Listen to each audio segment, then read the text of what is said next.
अस्सलाम वालेकुम, my name is आमना और आज की वीडियो में बात करेंगे support and locomotion in animals. अच्छा, सपोर्ट की अहमियत क्या होती है और लोकोमोशन की क्या सपोर्ट अहमियत होती है एनिमल्स के अंदर, इसको डिटेल में पढ़ेंगे। ये पार्ट है क्लास 12 के चैप्टर नंबर 2 का और बहुत ही इंपॉर्टेंट पार्ट है। इसमें से बेसिकली बहुत ज़्यादा क्वेश्चंस जो हैं वो पेपर के अंदर पूछे जाते हैं और एमकेट के अंदर भी आते हैं, तो उसको डिटेल में पढ़ना बहुत ज़रूरी होता है। अच्छा, जैसे हम बात करते हैं सपोर्ट की अहमियत क्या है, तो जैसे हम देखते हैं दुनिया के अंदर इवोल्यूशन आती है, उसके अंदर यूनिसेल्युलर से मल्टी सेलुलर और मल्टी सेलुलर से भी जियांट एनिमल्स हमारे पास मौजूद होते हैं, बनते हैं। ठीक है, तो जैसे ही जियांट की तरफ जाते हैं, body length, size, height increase होती रहती है। तो जब वो इंक्रीज़ होती रहती है, क्या आपको लगता है कि सिर्फ सपोर्ट के बगैर अगर वो इंक्रीज़ हो तो क्या वो अपनी बॉडी को सपोर्ट कर पाएंगे? तो आंसर है बिल्कुल भी नहीं। ठीक है डियर स्टूडेंट्स, तो support play the pivotal role और वेरी इंपॉर्टेंट रोल कि वो एक हेल्प करती है ऑर्गेनिज्म के इवोल्यूशन के अंदर भी। ठीक है, कोलैप्स हो जाते अगर सपोर्ट नहीं होती तो कोलैप्स हो जाते, बिल्कुल ही कोलैप्स हो जाता है। अगर देखते हैं ना, प्लांट अपनी बॉडी को इंक्रीज़ करता रहता है हाइट के अंदर, विड्थ के अंदर भी, तो अंदर की तरफ से वो अपने आप को सपोर्ट भी प्रोवाइड करता रहता है। तो इस तरीके से एनिमल्स के अंदर भी सपोर्ट नहीं होगी तो वो भी लोकोमोशन नहीं कर पाएंगे और ना ही वो ग्रो कर पाएंगे अपनी साइज़ के अंदर। तो जो सपोर्ट है ना एनिमल्स के अंदर, वो कई तरह से हो सकती है। मेनली इसकी तरह उसकी जो चीज़ होती है ना, वो होती है स्केलेटल सिस्टम। ठीक है, ये सिस्टम होता है, इसके अंदर दो तो मेन होते हैं, बाकी एक जो होता है वो भी होता है, उसकी भी इम्पोर्टेंस को हम डिनाई नहीं कर सकते, हम इसको डिस्कस करेंगे। मगर जो स्केलेटल सिस्टम है ना, वो एक दूसरे सिस्टम के साथ कोरिलेट करता है। वो कौन सा है? यस, वो है मस्क्यूलर सिस्टम। ठीक है, अच्छा, मस्क्यूलर सिस्टम जो मसल्स है ना, वो इसके बगैर, स्केलेटल सिस्टम के बगैर कुछ भी नहीं थे। अगर स्केलेटल सिस्टम नहीं होता, बोन्स नहीं होती, बोन्स नहीं होते तो मसल्स को अटैचमेंट साइट नहीं मिलती, अटैचमेंट साइट नहीं मिलती तो बॉडी लोकोमोट नहीं कर पाती ठीक तरीके से। तो muscles and the skeletal go hand in hand. अगर बोन्स नहीं होती, स्केलेटल सिस्टम नहीं होता, तो our body would be like the lump of the flesh या मास ऑफ द जेली। मगर इनको भी दोनों को कनेक्ट करवाने के लिए बीच में एक कोऑर्डिनेटर होता है जिसको कहते हैं नर्वस सिस्टम।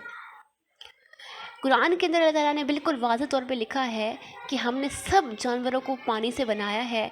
कुछ उसमें ज़मीन पर रेंगते हैं, कुछ उसमें 2 पाँव पर चलते हैं, कुछ उसमें 4 पाँव पर चलते हैं। देख लो, मैं सब कुछ बनाने पर कादिर हूँ और मैं सब बना सकता हूँ। ठीक है, बेशक हम इसको मानते हैं। अब हम बात करते हैं एक सिस्टम की, उसको कहते हैं स्केलेटल सिस्टम। इसको अगर हम डिफ़ाइन करें कि होता क्या है, कि इसके अंदर क्या होता है, सेट होता है या एक सिंगल भी हो सकता है, किस चीज़ का, हार्ड स्ट्रक्चर्स का, जो कि बॉडी को शेप, सपोर्ट, प्रोटेक्शन और पावर टू मूवमेंट या पावर ऑफ मूवमेंट प्रोवाइड करते हैं। जिन एनिमल्स के पास ये सिस्टम नहीं होता, या तो वो एक्वेटिक होते हैं या तो वो सजाइल होते हैं, एक ही जगह पर रहते हैं या बहुत ही कम मूवमेंट करते हैं। 2 तरह के सिस्टम्स हैं ये स्केलेटन्स के। एक है एक्सो, एक्सो मीन्स इनसाइड, आउटसाइड। ठीक है, एक्सो मीन्स आउटसाइड। अच्छा, वो एनिमल जो कि एग्जिबिट कर रहे हो अपने स्केलेटन को outside their body, protective encasement show करते हैं। एंडो मीन्स इनसाइड, जो कि इनसाइड दी बॉडी शो करते हैं, उनका फ्रेमवर्क जो है वो बॉडी के इनसाइड होता है। ठीक है, तो जैसे कि हमारे पास कुछ एनिमल्स हैं, जैसे कि नाइडेरियंस हैं, हेलमिंथेसिस हैं, एनिलिड्स हैं, इनके पास कोई भी हार्ड स्ट्रक्चर नहीं होता। ठीक है, और ना ही स्केलेटल सपोर्ट होती है, ना एक्सो ना एंडो।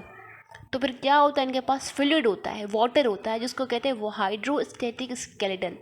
ये वाटर की मदद से अपने आप को क्या करते हैं, ग्रेविटेशनल पुल से बचाते हैं, और इनके पास जो स्टिफनेस है वो इसी तरीके से होती है, वो फ्लूइड की तरीके से होती है। तो now let's talk about what is the hydrostatic skeleton. Water, hydro का मतलब है वाटर, स्टैटिक का मतलब है स्टेबिलिटी, किसकी मदद से, वाटर की मदद से स्टेबिलिटी हासिल हो। इसकी मेन कुछ पॉइंट्स हैं। नो हार्ड स्ट्रक्चर, फ्लूइड है, फ्लूइड के पास कोई भी हार्ड स्ट्रक्चर नहीं होता, बहुत ही सिंपलेस्ट है। कहाँ पे पाया जाता है, सॉफ्ट बॉडीड इन्वर्टिब्रेट्स के अंदर पाया जाता है। इनकी बॉडी कुछ इस तरह से होती है कि आप एक बलून लो, उस बलून के अंदर वाटर को फिल कर लो, ठीक है। अच्छा, एक बलून को जब आप स्क्वीज करते हो, खींचते हो, ठीक है, प्रेशर एक्सर्ट करते हो एक तरफ से, तो दूसरा तरफ जो है ना वो सपोर्ट प्रोवाइड करता है फोर्स ऑफ ग्रेविटी से अपने आप को। तो इन एनिमल्स की भी जो है ना जो सपोर्ट है ना उस तरह से होती है। इन एनिमल्स के पास दो तरह के मसल्स होते हैं, एक होता है सर्कुलर मसल्स और दूसरे होते हैं लॉन्गिट्यूडनल मसल्स।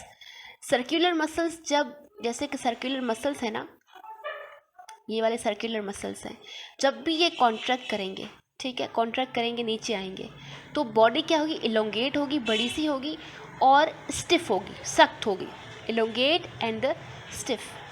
जब भी लॉन्गिट्यूडनल मसल्स कॉन्ट्रैक्ट करेंगे, यहाँ से लॉन्गिट्यूडनल मसल्स कॉन्ट्रैक्ट करेंगे, ठीक है, इस तरफ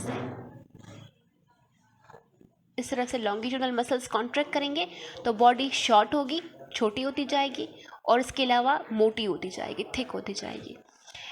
अच्छा, इसके अलावा हाइड्रोस्टैटिक स्केलेटन जो है वो सिर्फ सॉफ्ट बॉडीड इनवर्टिब्रेट्स में नहीं बल्कि कुछ जेलीफिशेस और ऑक्टोपस के अंदर पाया जाता है।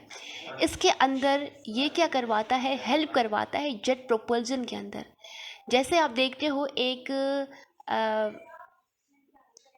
रॉकेट होता है, तो नीचे से आग निकल रही होती है, ऊपर से उसकी मूवमेंट होती है, अपोजिट मूवमेंट होती है, तो उसको कहते हैं जेट प्रोपल्जन मूवमेंट। इसी तरीके से जो जेलीफिशेस है ना, उनके नीचे की तरफ से वाटर रिमूव होता रहता है, ऊपर की तरफ से वो मूवमेंट करती रहती हैं, तो जेट प्रोपल्जन मूवमेंट।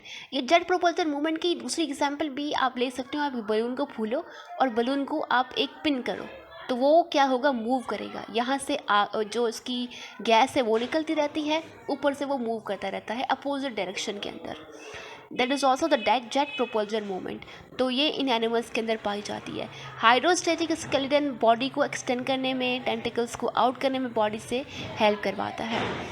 अर्थवॉर्म के अंदर जो है अल्टरनेट मूवमेंट होती है, पहले कॉन्ट्रैक्शन होती है सर्कुलर मसल्स की, उसके बाद लॉन्गिट्यूडनल मसल्स की। यही मूवमेंट करवाती है उनको मूव करने में, किस जगह पर, सॉइल के अंदर। सॉइल के अंदर ये अपने आप को जो है वो अटैच करवाते हैं सॉइल के साथ with the help of the setae, जिसको कहते हैं ब्रिस्किट्स, ठीक है। तो ये एक स्ट्रक्चर होते हैं जो कि ये वाले स्ट्रक्चर्स जो कि इनकी स्किन से बाहर आ रहे होते हैं, जिसको ब्रिस्टल्स और सी टाई कहते हैं। ये बोरो करने में, क्लिंग करने में, ठीक है, इनको हेल्प करते हैं। आप देख सकते हो जब भी सर्कुलर मसल्स कॉन्ट्रैक्ट करते हैं ना, तो बॉडी इलोंगेट हो रही है, बड़ी सी हो रही है और स्टिफ होती है, सख्त होती है। जब भी लॉन्गिट्यूडनल मसल्स कॉन्ट्रैक्ट करते हैं ना, तो बॉडी क्या होती है, थिक होती है, ठीक है। और इसके अलावा, थिक के अलावा क्या होती है, ये short. Now let's talk about the exoskeleton. Exoskeleton hard है, पहली बात तो। दूसरा, नॉन लिविंग है, एक्सटर्नल कवरिंग है, ठीक है। बनती किस तरह से है, बाहर की तरफ जो स्किन है ना, स्किन ही बनाती है, जिसको एपिडर्मल लेयर कहते हैं ना एनिमल्स की, वो लेयर ही इसको बनाती है। हर एनिमल के अंदर एक्सोस्केलेटन जो है वो डिफरेंट टाइप्स का होता है।